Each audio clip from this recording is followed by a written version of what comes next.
Hey everybody, welcome to another episode of Conversations That Matter with your host. It's me, Alex Newman, for the New American Magazine. We have a very special guest with you today, just like we have every time we do this show. His name is Mitchell Gerber. He's an investigative journalist. He's done a lot of work on China, and actually right this moment, he is on the border with China. He has been risking his life to expose some of the atrocities perpetrated by the Communist Party of China, in particular, the persecution of the Falun Gong movement and also the absolutely grotesque organ harvesting. Mitchell, thank you so much for joining us. And tell us real quick, what's the CCP up to? What have you been working on that they've been doing? Wow, thank you, Alex. Well, for the 22 years of my life, close to the Chinese border as we speak, traveling the world, I have been exposing and investigating the forced live organ harvesting of a spiritual movement, a beautiful spiritual movement that became the largest spiritual movement in China, called Falun Gong, also known as Falun Dafa, that has been targeted for eradication by the Chinese Communist Party and the Chinese military. They have been sent hundreds and thousands of these spiritual practitioners of this mind and body ancient spiritual movement, namely Falun Gong or Falun Dafa, to state-mandated hospitals. Their organs then cut out of their bodies while alive, while the blood is still flowing, Alex. And then their organs removed and sold as the healthiest organs in the world to fuel a multi-billion-dollar state-sanctioned, on-demand genocide, basically. No other regime on the face of the earth has done this. So I've been investigating this and exposing this with the other investigators on the scene for the last probably about 22 years now. Wow. Yeah. We've done some work on this in the New American. Actually, I went to Israel some years ago where the deputy speaker of the Knesset was having a big conference on this, and they actually brought in some people from China who were familiar with this. Let's start with some basics.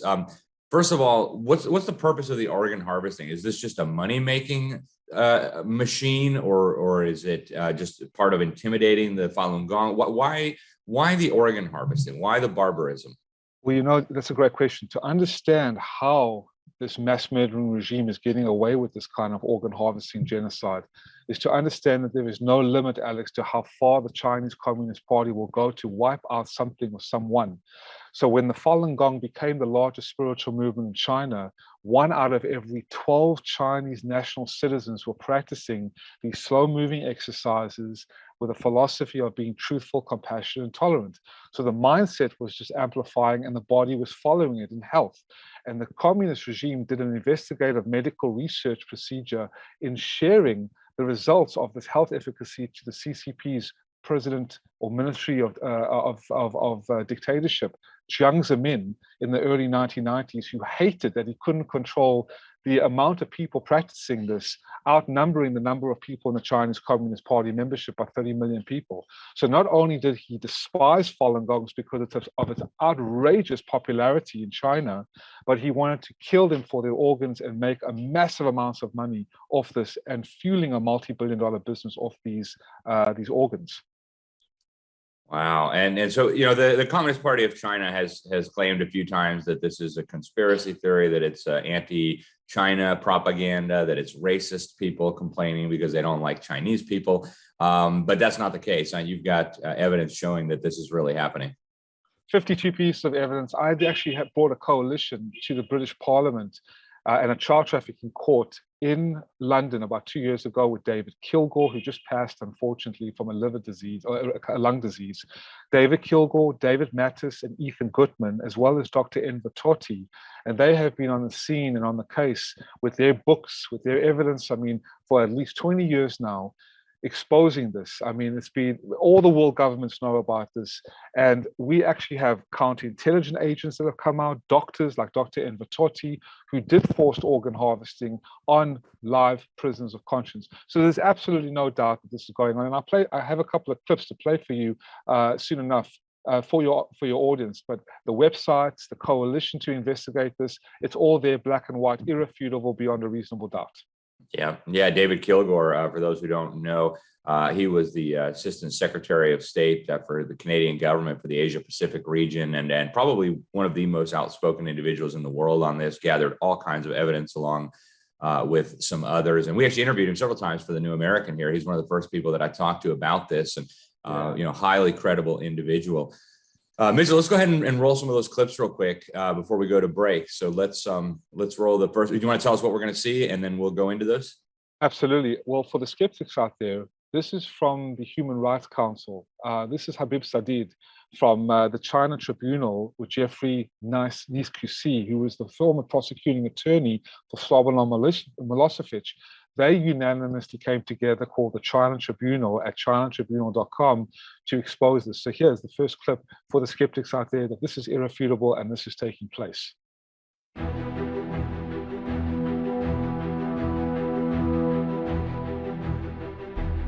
Mr. Vice President, the Durban Declaration affirms the urgent need to prevent, combat, and eliminate all forms of trafficking in persons, including organ trafficking.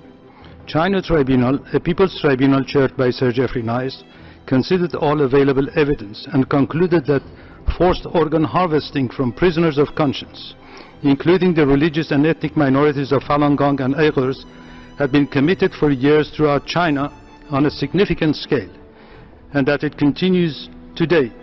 This involves hundreds of thousands of victims. Acting on independent legal advice, the tribunal concluded that commission of crimes against humanity against Falun Gong and Uyghurs had been proved beyond reasonable doubt, victim for victim, and death for death. Cutting out the hearts and other organs from living, blameless, harmless, peaceable people constitutes one of the worst mass atrocities of this century. Organ transplantation to save life is a scientific and social triumph, but killing the donor is criminal. Government and international bodies must do their duty not only in regard to the possible charge of genocide, but also in regard to crimes against humanity, which the tribunal does not consider to be less heinous. It is the legal obligation of UN member states and the duty of this Council to address this criminal conduct. Thank you, Mr. Vice President.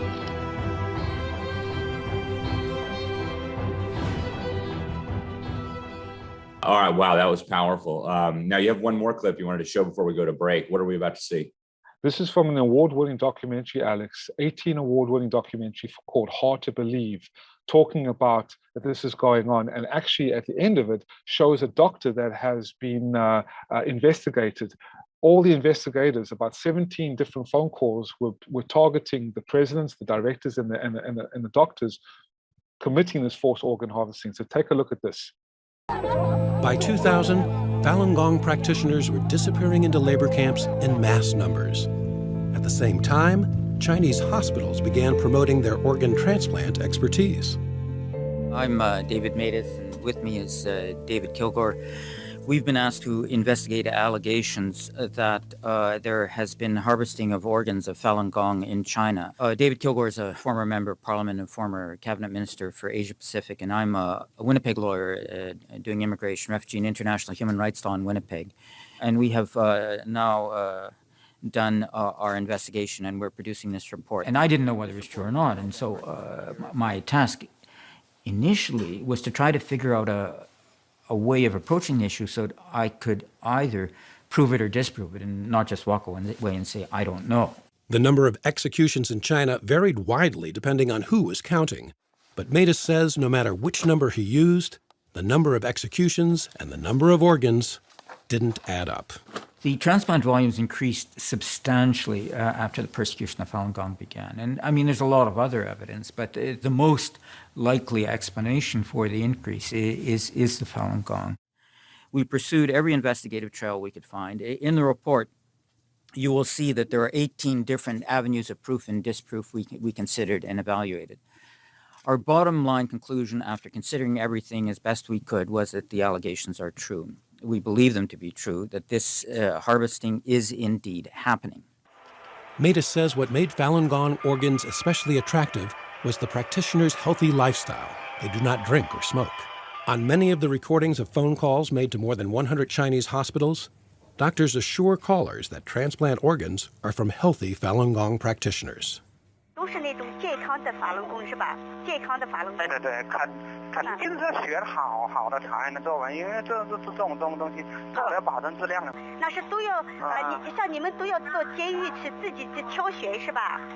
对，肯定。All right, folks, powerful stuff. We'll be right back on the other side of this break. Stay with us. This is Conversations That Matter.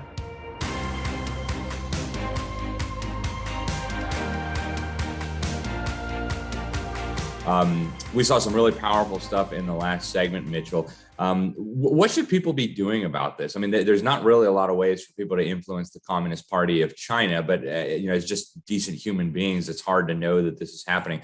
What can people do to try to stop this atrocity that's going on? The most important thing, I believe, Alex, is discernment. The pen is always more mighty than the sword, as well as wisdom and knowledge. So I would truly implore people to learn about Falun Gong. It's a beautiful spiritual movement. Those who are into the yoga, health and wellness realms, even the fitness realm, would absolutely get a kick out of learning about this, especially because we're in all these lockdowns and this COVID crisis. People are stressed out, uncertain, and Falun Gong offers an incredible way of relieving the stress, the anxiety, and raising those levels of vitality and mindset to proliferate positivity and prosperity. So I would suggest going to the website faluninfo.net to learn about Falun Gong, as well as all the skeptics out there again, endtransplantabuse.org. But like I said, Alex, and like you said, we can go to a war with China. We don't want a nuclear holocaust in our hands, but for people to be discerning, aware, and assertive in basically calling their congressmen, sharing this with their colleagues, their business people, as well as their classes, if you're professors, share the websites and the knowledge, because people should voice their support in exposing the CCP and coming to the aid of those like the Falun Gong who are being brutally persecuted under this mass murdering regime. Yeah, it is pretty incredible. You have two more clips that you want to show. Let's do those so we don't run out of time, and then we'll wrap up. But tell us what we're about to see, Mitchell. Absolutely. This is from an award-winning documentary, Hard to Believe as well, the second clip. And the documentary is free of charge on YouTube.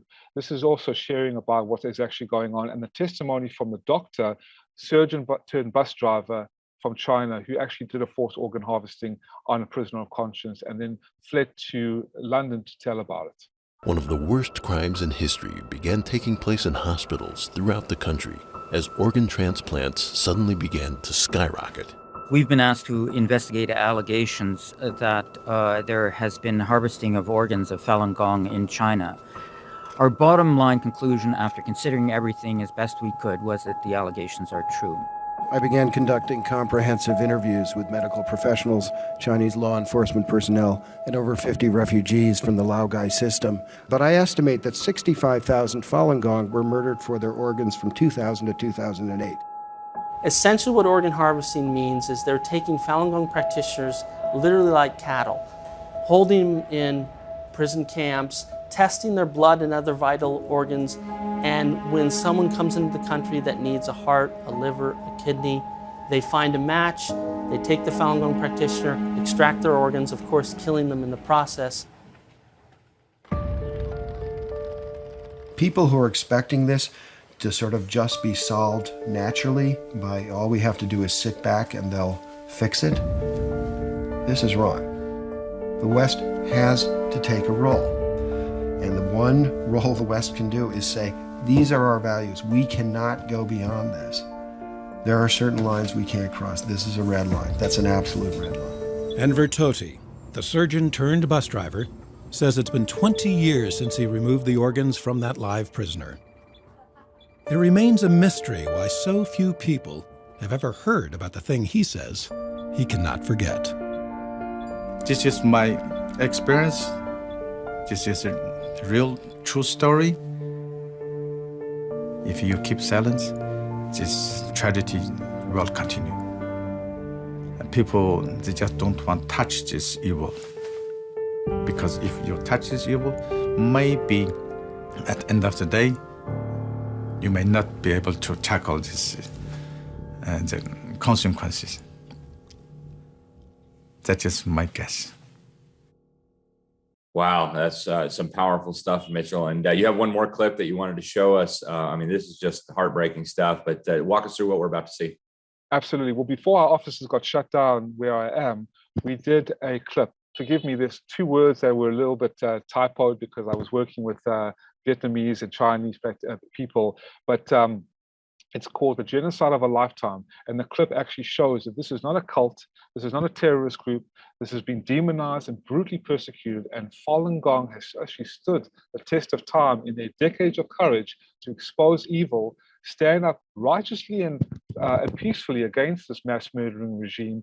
And I think this will definitely shed a great limelight on this atrocity that is occurring. There are no human rights in China, and the most outrageous example of no human rights in China is killing a peaceful community of Falun Gong practitioners and Uyghurs, who are Muslims, and Tibetan Buddhists, and Christians, house Christians, for their organs, kidneys, livers, and so on, and then selling the organs to wealthy Chinese or foreigners, and the people are killed in the process. The belief that I have, I share with David Kilgore, that organ harvesting is widespread in China, and it is restricted almost exclusively to Falun Gong practitioners. The Falun Gong are to the Chinese regime of today what the Jews were to the Nazis during the war. And we should all take note of this and look at China with new eyes. There's no evidence that Falun Gong is a cult of any sort. There's no evidence of political action to try and bring down the Chinese government. There's no evidence of anything other than a deep desire to be left alone to practice their spiritual beliefs in peace and to not be locked up and murdered. David and I have met Falun Gong practitioners in probably 50 countries. Or even more, maybe. Okay, all walks of life, all ages, all backgrounds, all education. I've found them to be a wonderful group of people. Yeah, I mean, I wouldn't disagree with any of that. I mean, Falun Gong, first of all, it's not even an organization because it's a set of exercises with a spiritual foundation. Yeah. Everything's on the internet. You don't pay anything. You don't sign up to anything. You can start whenever you want. You can stop whenever you want. You don't even have to tell anybody you're doing it. Their principles are very simple and ethical. And I mean, all of that is true. Wow. All right. Well, thank you for bringing those, Mitchell. We've only got a few minutes left, and I want to ask you, if this regime is willing to take its own citizens and chop their organs out while they're still alive, how big of a threat is it to the world? We hear a lot of Western elites saying that, oh, we can live with China. They're going to be part of the new world order. They're going to participate in the rules-based world order. We had Xi Jinping, one of the keynote speakers at the World Economic Forum. It seems like Western elites are really, really cozy with this regime that of course, is harvesting organs from political prisoners and religious dissidents. How big of a threat is this government to the world and to freedom? It is a specter that is ruling our world. And if people really wanted to divulge deeply in how big of a threat, I highly recommend the Epoch Times out of New York City and their publication on the communist specter is ruling our world. It is the biggest threat, backed by the Rothschilds, the World Economic Forum, and all these globalist cabal that want to destroy humanity. It's the devil bent on destroying humanity, and it's the perfect specter and system for these diabolical maniacs who want to destroy the world. But why are Western elites on board with it? And as far as I'm concerned, it's not a question of if they are. It's very clear that they are. The Rockefellers, I mean, all even the Biden administration, for crying out loud, they all seem to be in bed with this regime. What's the attraction? Are they being paid? Are they ideological cousins? Why would Western elites sell out their countries to this? Human extinction, Alex, before a loss of profit. And Peter Brennan, who is one of the fathers of psychiatry, has written a book about We Are the Prey. All these predator elites are in bed with the CCP. They love the system. They know it is the system that can go through the radar, infiltrate into the Western countries and dismantle the traditional values. But they're not going to get away with murder because of people like you and people like me. So again, I appreciate coming on your show, Alex, and sharing this about Falun Gong, voice the support and expose the truth for what it is. Well, I appreciate you coming on very much, Mitchell, and thank you for the work that you're doing. Before we let you go, what's the best way for people to follow your work and to get in touch? Are you on social media? How can people get in touch with you? Twitter, TruthSeeker007. That's on my Twitter. That's all I have. I'm banned from every other platform. That's all I have. But I would encourage people to learn about Falun Gong as well. There's a website called www.learnfalungong.org. and it's free of charge. It's beautiful, and you'll learn a lot by why the Chinese government are killing these people for their organs, because it's so healthy and beautiful. But again, Alex, I appreciate it, and God bless you, man. You're doing great work as well. I love your show. Thank you so much, Mitchell. We appreciate you coming on. God bless you as well. Thanks for all the great work. All right, folks, that was Mitchell Gerber, investigative journalist right on the border with China, risking his life to expose these atrocities. So thanks for tuning in, folks. Really appreciate you. I'm Alex Newman. This is Conversations That Matter for the New American Magazine. Please share this out and go to thenewamerican.com, sign up. Thanks again. Until next time, God bless you all.